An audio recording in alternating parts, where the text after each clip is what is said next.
Hello guys, আসসালামু আলাইকুম। This is আপনাদের ভাই মুছা ভাই।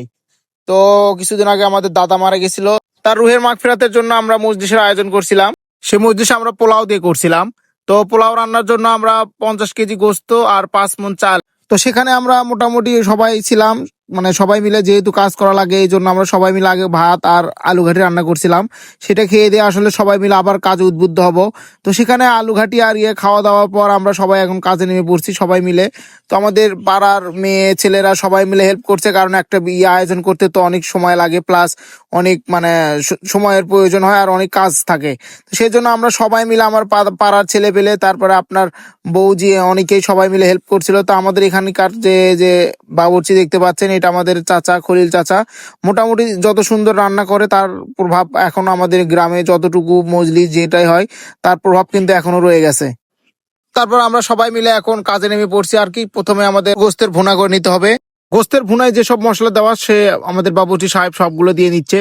তো এখানে তেজপাতা দিল, আবার আদা রসুন এগুলো পিষা দিয়ে দিল। তারপরে এখানে দেখেছি অনেকগুলো পিষা দিচ্ছে আবার।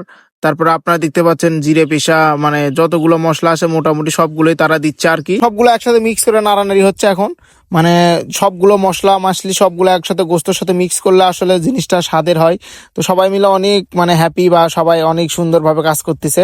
তো যেহেতু এখন গোস্তের ভুনা শুরু হয়ে যাচ্ছে, কারণ এটাই আমাদের প্রথম কাজ। আর পাশাপাশি গোস্তের ভুনার শেষে এদিকে আমাদের মানে পানি গরম, তারপর আপনার প্রত্যেকটা যেহেতু 10 চড়া হবে, মানে 10টা সসপিন নামবে, সেই ক্ষেত্রে আমাদেরকে মানে প্রত্যেকটাতে আলাদা আলাদা করে সবকিছু তৈরি করে নিতে হচ্ছে আর কি।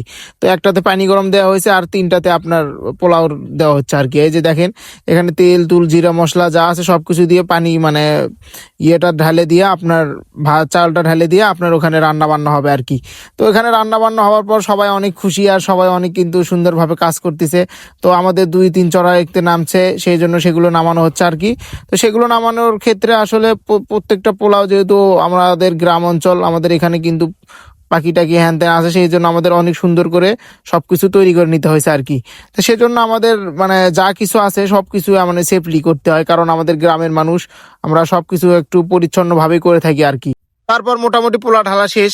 আমাদের মোটামুটি পোলা ঢালা একদম কমপ্লিট হওয়ার পর আমাদের ডেক্সিতে কিছু পোলা লেগে থাকে, সেগুলো ছেলেবেলে খাচ্ছে।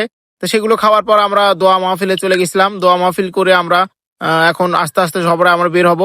তো এখানে ছেলেপেলে আমাদের সব রেডি, আমাদের পোলা একদম গাবলাতে ভর্তি করা রেডি হয়ে গেছে। আমরা শুধু মানে দোয়া মাহফিল শেষ করে আমরা সবগুলো একদম দিয়ে দিব। তো দেওয়ার পর আমরা গেলাম, আগে গিয়ে দেখি সবাই আস্তে আস্তে বসতেছে আর কি। তারপর ছেলেপেলে সবাই পলিথিন তারপর এগুলো দিচ্ছে আর কি। দেওয়ার পর আমরা আস্তে আস্তে পোলাটা দিয়ে দেবো আর কি। তো পোলা দেওয়ার জন্য আমরা মানে সবাইকে একটু উদ্বুদ্ধ করতেছি যে সবাই মিলে বসো, সবাই পাবে, এই জন্য সবাইকে দিয়ে দিলাম। এলাকার ছেলেপেলে পানি দেওয়ার জন্য ছিল। তারপর আল্লাহর রহমতে আমরা সবার মাঝে মানে পোলাওগুলো বিতরণ করতে পারছি। তো ভিডিওটি ভালো লাগলে অবশ্যই আমাকে ফলো দিয়ে পাশে থাকবেন। আসসালামু আলাইকুম।